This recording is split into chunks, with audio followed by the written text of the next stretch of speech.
Hola, muy bienvenidos. Mi nombre es Fernando Silva. Estamos en una serie de sermones acerca de los profetas menores, la cual lleva por título Volviéndonos al Señor.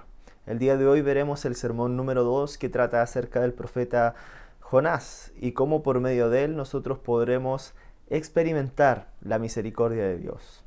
Cuando nos vamos al libro de Jonás, y si tienes su Biblia a mano, te invito a que vayas a buscarlo. Vamos a estar leyendo constantemente el libro. Así que pon atención a las lecturas bíblicas y síguelas si es que puedes.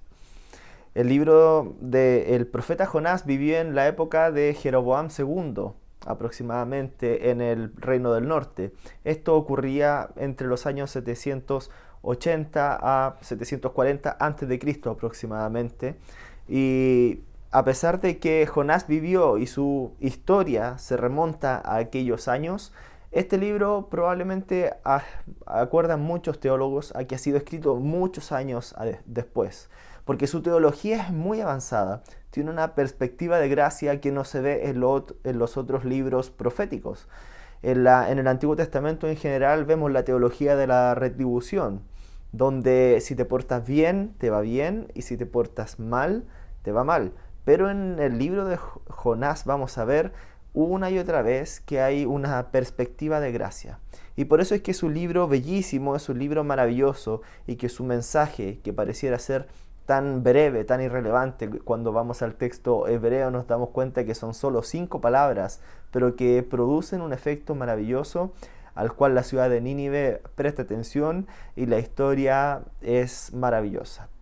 Por tanto, de este bello libro de Jonás nosotros vamos a poder ver 3 oportunidades para experimentar la gracia y la misericordia de Dios. Siendo la primera oportunidad que Dios es un Dios inclusivo, y por medio de eso también podemos ver la misericordia de Dios.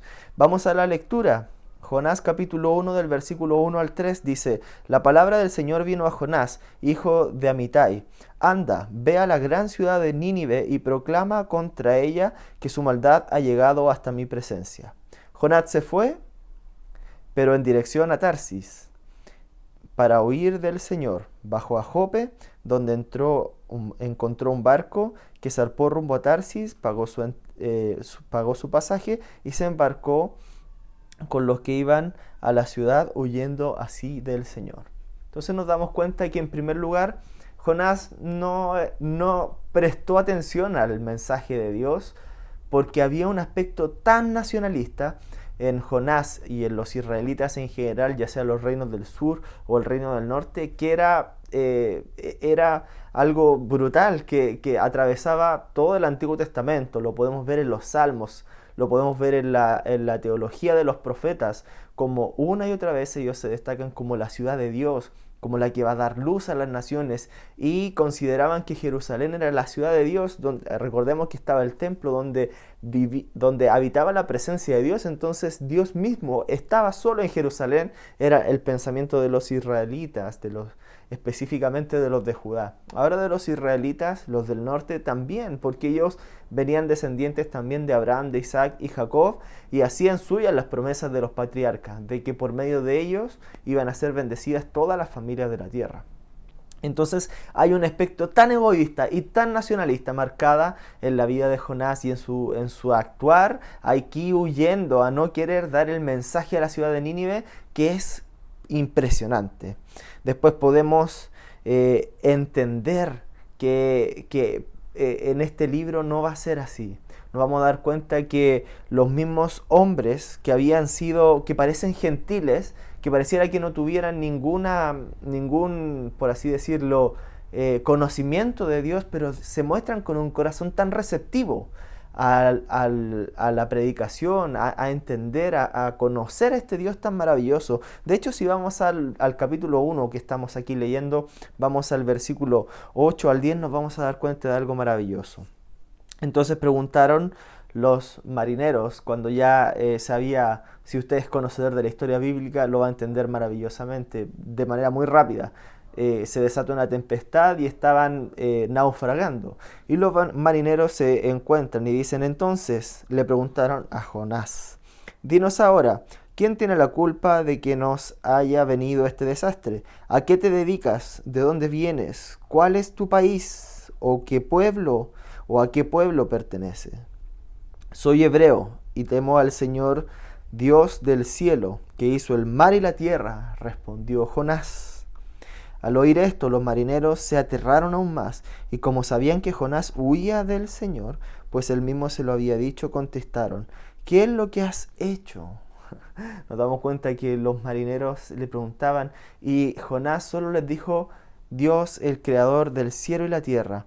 Pero nos damos cuenta que estos marineros, después de entender a este Dios creador del cielo y la tierra y de ver su obra, ellos mismos reciben y adoran al Señor. Nos damos cuenta de esta inclusión de Dios en el mismo hecho de que vamos a notar en la historia de los cristianos cómo han trabajado por la inclusión, para no sentirse para no sentirse únicos, para no ser los únicos que son beneficiados, sino que a través de nuestros actos bendecir a los demás, cosa que por supuesto no hizo Jonás, pero que es el deseo, y creo que es el sentir de Dios, esta inclusión a todas las naciones, a todas las familias de la tierra, y lo vemos reflejado en un hombre como Martin Luther King, que él luchó activamente para eliminar estos actos de racismo que eran tan comunes en Estados Unidos. Y a través de la lucha no violenta, a través de la lucha pacífica, se lograron muchísimas cosas en aquella nación. Entonces, así como Martin Luther King luchaba por la inclusión, Dios está de cierta manera también luchando por la inclusión de todas las personas. Y eso lo vamos a ver aquí en el libro del profeta Jonás. Nos vamos a dar cuenta que para experimentar a este Dios inclusivo, a este Dios maravilloso que nos está invitando a que no solo nos sintamos únicos, sino que nos sintamos partícipes de este maravilloso plan de salvación, debemos orar constantemente para que Dios forme en nosotros un corazón humilde. Hay tanta soberbia muchas veces en nosotros que se alberga, que nos creemos únicos, los únicos usados, y que sin duda alguna no es así. Por tanto, hay que orar para que Dios forme en nosotros un corazón humilde. Debemos tener una percepción sana de nosotros mismos, y eso es muy importante. No debemos creer ser mejores, ni tampoco debemos tener una perspectiva totalmente humillante de nosotros mismos, sino solamente una perspectiva sana y equilibrada. Debemos rendir cuentas constantemente para que las personas maduras puedan entender con gracia, hacernos entender con gracia y con verdad si es que hay algún orgullo en nuestra vida que nos haga sentir únicos, pero que esas personas maduras en la fe nos ayudan a entender que efectivamente Dios es un Dios de todos. Y escuchar con humildad las enseñanzas de quien esté por delante. La Escritura nos enseña que Jesús puso un ejemplo: si a un niño pones por delante, a él oírle. Y esto es algo único, porque en esa época los niños no eran considerados como alguien a quien oír. El testimonio de los niños y de las mujeres no eran tomados en cuenta, pero aún así Jesús nos invita a que podamos, a la persona que tengamos adelante, tener un corazón de discípulo y escucharle.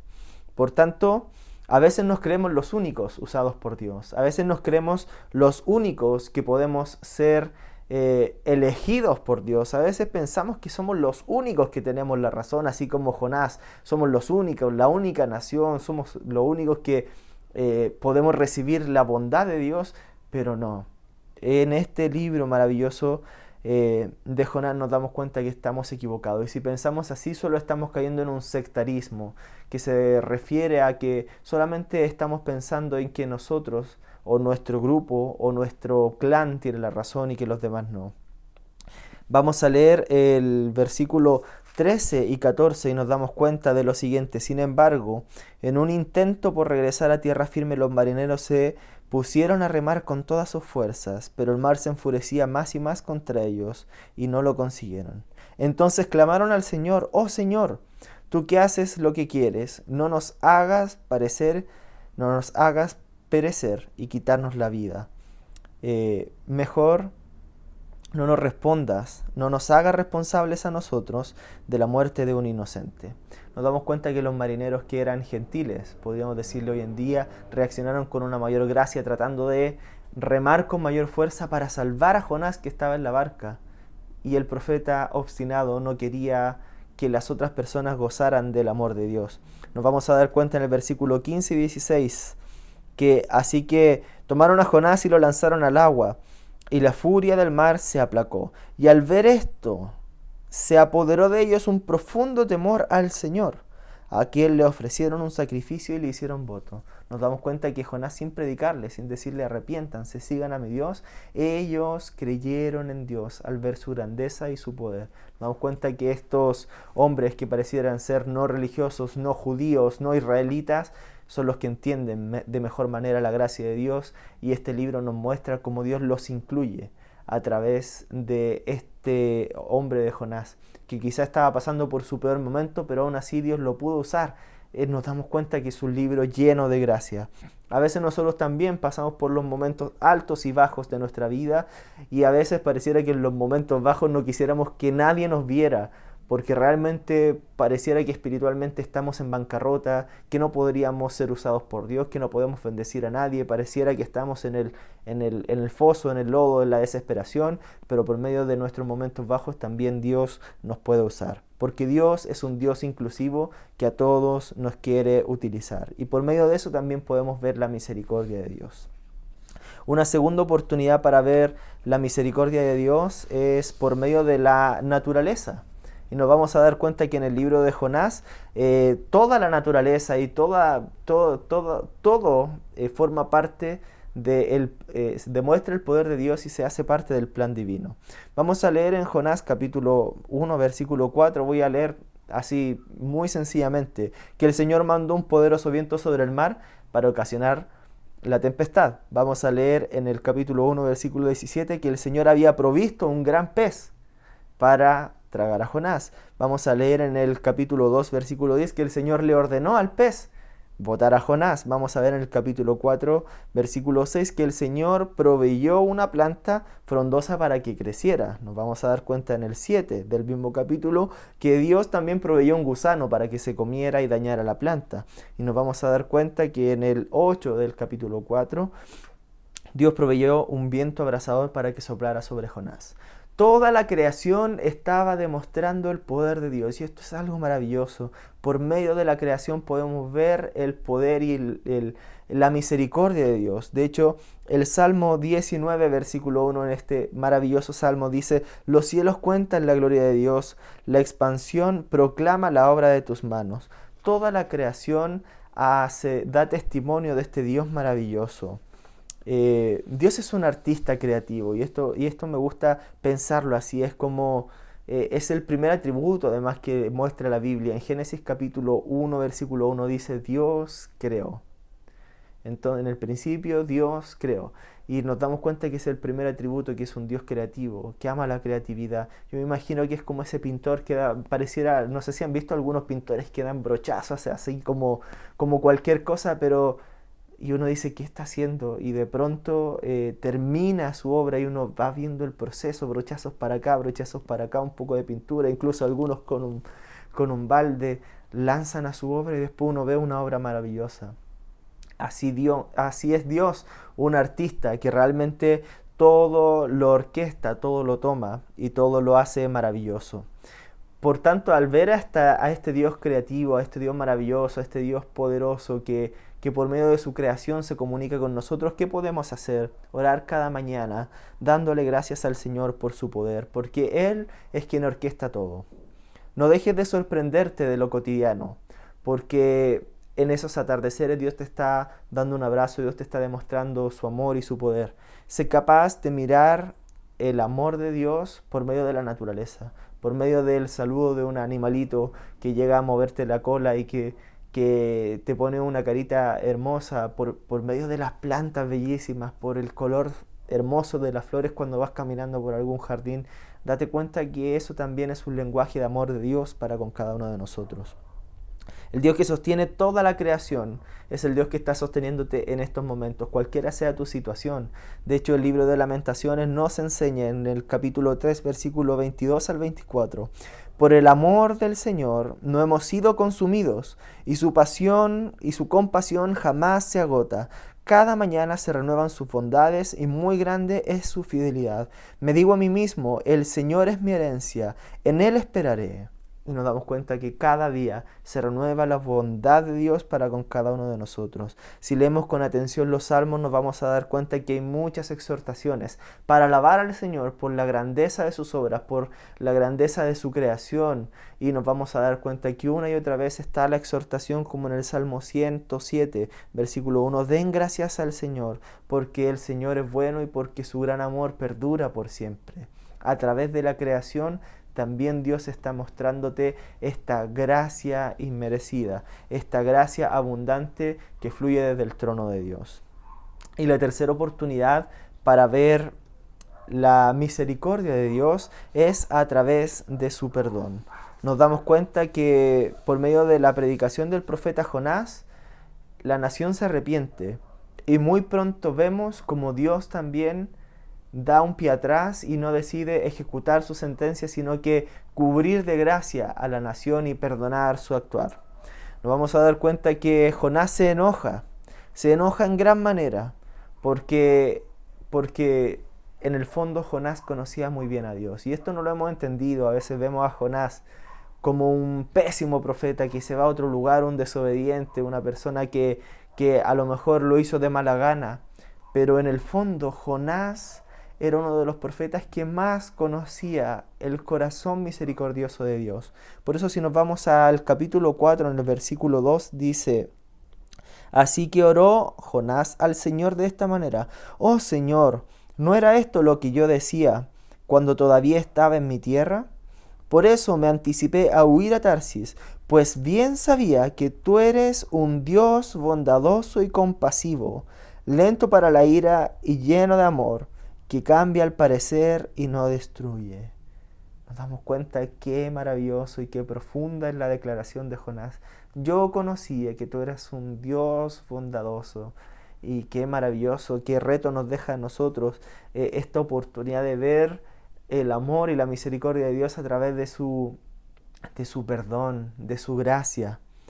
Y los personajes del Antiguo Testamento, cada uno de ellos tenía una revelación progresiva, cada uno iba conociendo un poco más al Señor, pero en Jonás pareciera que tiene el panorama tan completo, tan claro, y él dice: yo sé que tú eres un Dios misericordioso. Qué maravilloso versículo. El amor de Dios para con cada uno de nosotros es como el amor de los buenos padres que aman a sus hijos, que a veces los hijos les faltan el respeto, les ofenden, pero que al otro día los padres siguen dándolo todo por ellos. Si nos vamos a la Biblia, recordamos esa hermosa historia del Padre amoroso, esa parábola del Padre amoroso, donde a pesar de la ofensa grandísima que le había hecho el hijo, él la había humillado públicamente, había faltado el respeto a su familia, el Padre está atento para cuando vuelve para salir a abrazarlo y extenderle la gracia. Es un mensaje muy profundo el hijo pródigo, pero probablemente si el Padre no salía y no abrazaba a su hijo, podían tomarlo las personas de la ciudad y juzgarlo por la ofensa que había hecho. Más el Padre se anticipa y corre para que las otras personas no puedan hacerle nada. Así es la gracia de Dios. Nos damos cuenta que a través de esta gracia nosotros podemos comprender el amor de Dios para perdonarnos continuamente y entender que Dios es un Dios que ama más allá del castigo o de la disciplina que pueda poner. Es un Dios de amor. No debemos quedarnos con la imagen del Dios castigador, sino con este Dios amoroso. Debemos leer la Escritura con ojos de esperanza, no con un ojo pesimista, no con un ojo juzgador, sino con un ojo de esperanza, de gracia y de misericordia. Debemos leer a Jesús de una manera humana, de una manera misericordiosa. Lo vamos a ver constantemente. No solamente alguien que enseñaba, un buen maestro, sino alguien que se daba completamente por las demás personas. Llorar al Señor cada día para experimentar la gracia del Señor. Dice la Escritura en Deuteronomios capítulo 5, versículos 7 al 10.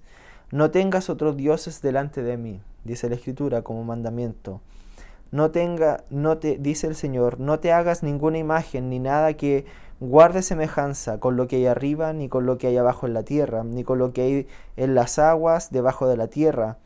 No te postres delante de ellos ni los adores. Yo, el Señor tu Dios, soy un Dios celoso. Cuando los padres son malvados y me odian, yo castigo a los hijos hasta la tercera y cuarta generación.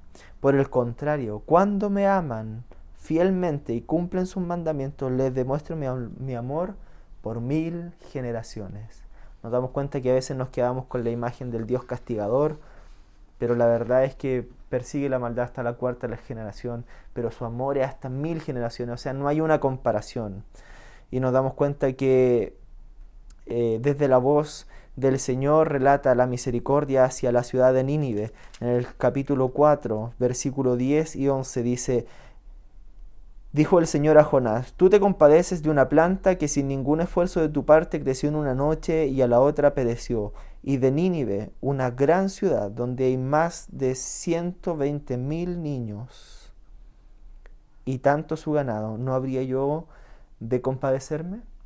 Porque a veces este texto de personas que no entienden su derecha y su izquierda, nosotros lo leemos así, de manera simple, pero lo que dice la versión Dios habla hoy, 120,000 niños, y nos damos cuenta que aún esos pequeñitos Dios los mira con misericordia y que sobre ellos también se compadece y extiende su gracia. Me recordaba este versículo tan maravilloso y esta enseñanza tan profunda de Romanos, cuando dice donde sobreabundó el pecado, también allí sobreabundó la gracia. La gracia de Dios es mucho más grande que nuestro pecado, que nuestra maldad. La gracia de Dios lo cubre todo. En conclusión, el libro de Jonás nos ayuda a experimentar la misericordia de Dios de una manera especial. El mismo Jonás revela en una oración sincera lo maravilloso y lo bondadoso que es el Señor. Dice en Jonás en el capítulo 2, en el versículo 1 y 2. Entonces Jonás oró al Señor, su Dios, desde el interior del pez y dijo: En mi gran aflicción clamé al Señor, y Él me respondió. Desde la tierra de los muertos te llamé, y tú, Señor, me escuchaste. Por medio del libro de Jonás, nosotros podemos experimentar de manera muy profunda y real la misericordia del Señor. Que Dios te bendiga.